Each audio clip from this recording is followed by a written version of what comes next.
You gotta push your niggas, right? Yeah. No time for play. You gotta grind it out. Yeah. Feel me? Feel me? Got my nigga right. Look. Feel the way I want, I set a tone, and as I'm back home, teach my lady all that I know, and add some backbone. Teach my niggas speak they mind and have a backbone. If I want it, I'ma take it, make a hustle and I act on. Niggas brag on Instagram and get packed on. Rough ride, get a mix, my words drag on. Ain't about the hustle in the hood, you get laughed on. Hit the block, some niggas hit the office. Thank the Lord for my goddess. Look into my eyes, not through tinted frame products. If I rub you niggas wrong, address the problem. Stick to my palabra. Con el tiempo que se acaba in this paper chase for the next comma. I took drama, comedy, and mixed the genre. Chris dropped the blunt like... What was some of the craziest things that happened while filming? Craziest things that happened on filming? I would say, you know, random shit out here. When I filmed out here in California, I'd say random things like, please don't film here or get out the way, shit like that. But in Colorado, I mean, we was filming in an alley one time, and this dude just started yapping outside the building into the alley. He was like, turn that shit down, I ain't fucking with y'all shit, all kinds of shit. And it's on YouTube, and I'm humble, so I'm like, I get it, you live there, let me just move and keep it moving. But my homeboys don't feel like that. They just start talking shit back, you know what I'm saying? Get your ass down here, let's get it cracking, whatever. But nothing happened and shit, but I say that's probably the wildest thing. Niggas yapping and shit, you gotta just put them in their place real quick. You know what I'm saying? Everybody think rapping and shit is joking, so it's like, get that shit out of here. It's like, nah, bro. You know what I'm saying? This is real art too, so respect it. You know what I'm saying? How did you come up with the 3 eyes? Wow, I came up with 3 eyes. All right, well, I'll tell you this. When I dropped Kiss the Sky, because I ain't come up with 3 eyes until I want to say, like, I dropped HR 1955, because it's on the cover. That's the other project that I said. I ain't say that project. And I would say I was a fan of Joey Badass, and I seen him on his Twitter. Every time he would write shit, when he would say the word I, he would spell it out EYE. You know what I'm saying? And then I just started taking note of that. I was like, why is he saying like I? You know what I'm saying?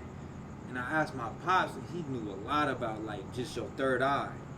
And he put me on game of that shit, and I just wanted to have something to represent like the conscience and like awareness like the third eye, but without having a signal of a third eye.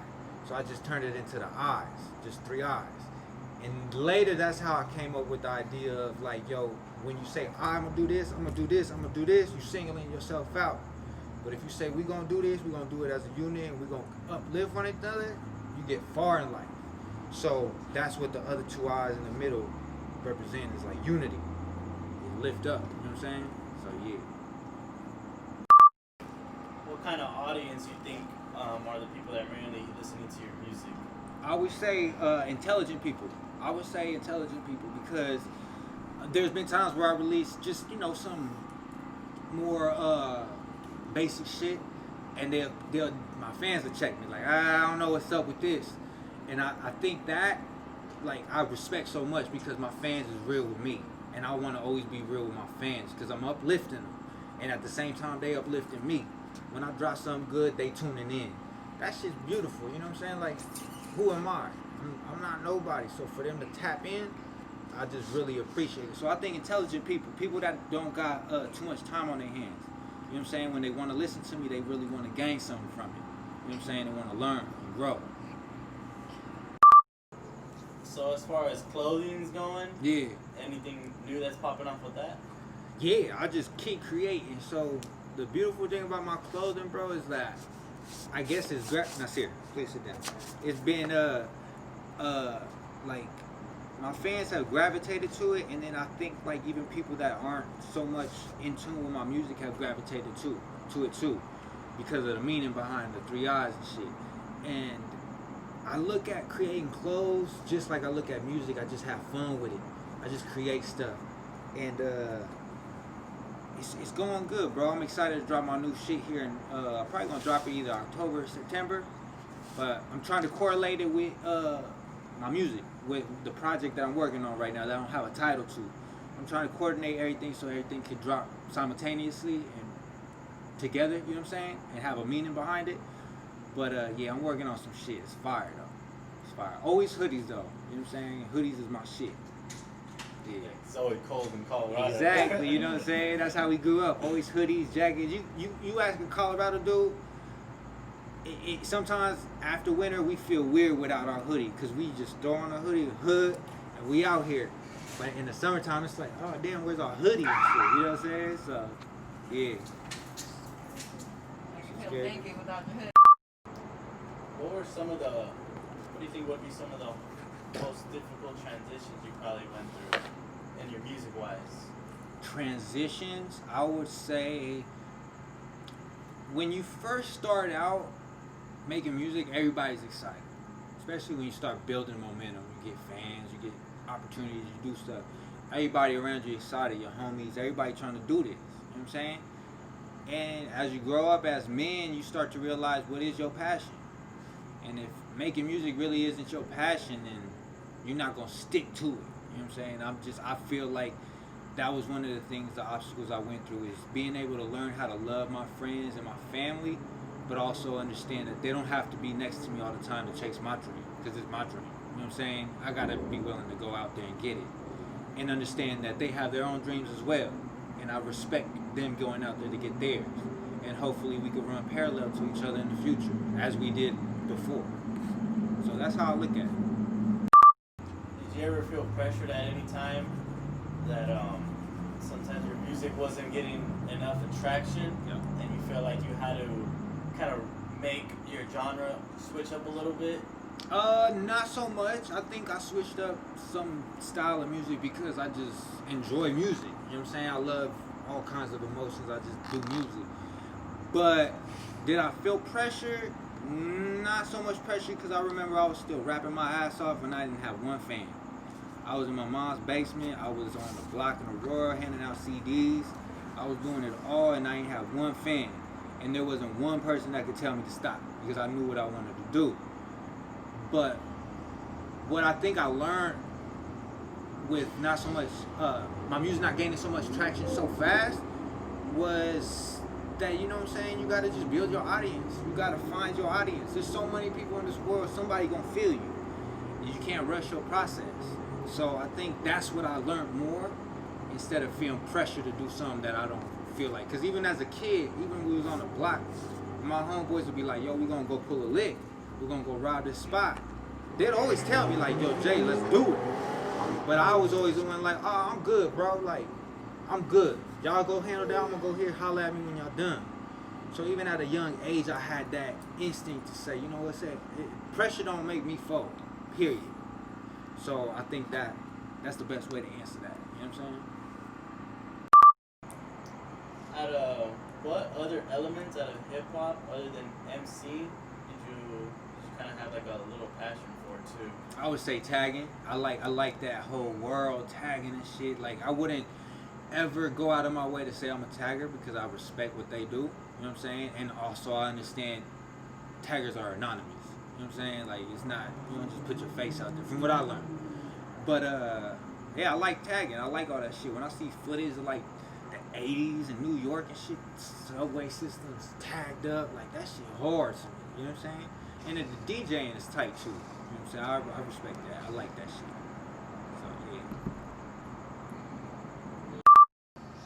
Do you feel like a lot, I don't want to say street people, but I want to say people that are kind of out there, you know, kind of just doing their thing, like skaters, rappers. Yeah. You feel like a lot of your music can kind of relate to them? Yeah, definitely, just because that was part of my life.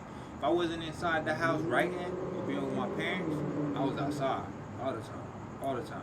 Whether it was playing basketball, whether it was rollerblading, whether it was tagging, whether it was smoking weed, whether it was learning how to drug deal, whether it was learning how to fight.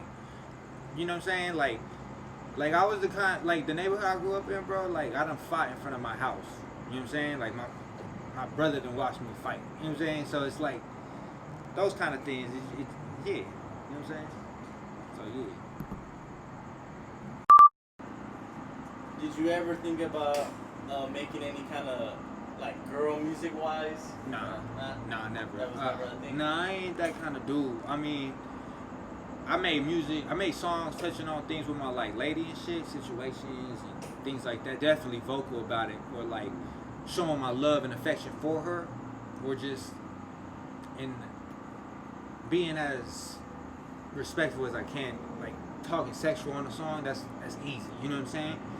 But like to dedicate my music to just like the female audience, like that's never been my thing. I hope females feel me for life. You know what I'm saying? Because I know a lot of women that go through way more shit than men. You know what I'm saying? So I feel like they can feel it. You know what I'm saying? Don't gotta just be love or love making or relationship fighting. Life is life. Everybody relates to it. Yeah, I remember hearing one of the tracks from the new album you just released.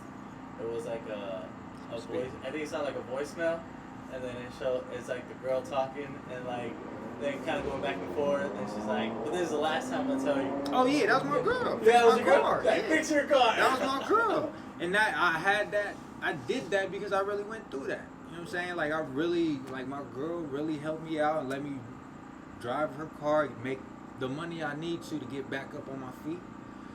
And like, I'll never forget when she told me like, you need to get your shit fixed. Cause it made me realize more like man, being a man. You know what I'm saying? Like, you know, a little boy will be there like, oh, mama take care of me. You know what I'm saying? Like, a man gonna take care of his situation. So, like, my girl helped raise me too. Shit. You know what I'm saying? Like, for real. Yeah, that was a cool track. It had like a R&B kind of type beat. Yeah. It's like R&B but hip hop. Like I would relate it to like Creek by TLC. Like that good vibe, you know what I'm saying? But it's like hip hop and it's still kind of like girls. Yeah. You know what I'm saying? How do you feel about becoming an artist or a rapper in this time of day? Just because it's so much easier to record and do your own thing. You feel like it's a lot harder to kind of be known just because everybody else is doing it now? I think there's a lot of dick riding. You know what I'm saying? I feel like people don't respect real art, so it might take a little bit of hard time to get it out there. But nah, I think. What was the question again? Was it like hard because everybody's kind of doing it right now? Yeah, I would say it overwhelms you a little bit sometimes. But I truly believe, like, if this is your passion and you love to do this, you know what I'm saying? Like, you love doing what you do. Like, nobody has anything to do with what you do or what you bring to the table. Just because boy rap like this or boy do this or that shit don't have nothing to do with what I'm bringing to the table. You know what I'm saying? And a lot of people always think that, like, oh, he got this, I gotta get this. Like, nah, bring yourself to the table. You know, God made you different for a reason. He made us all similar, but he made you different for a reason. So, bring that to the table.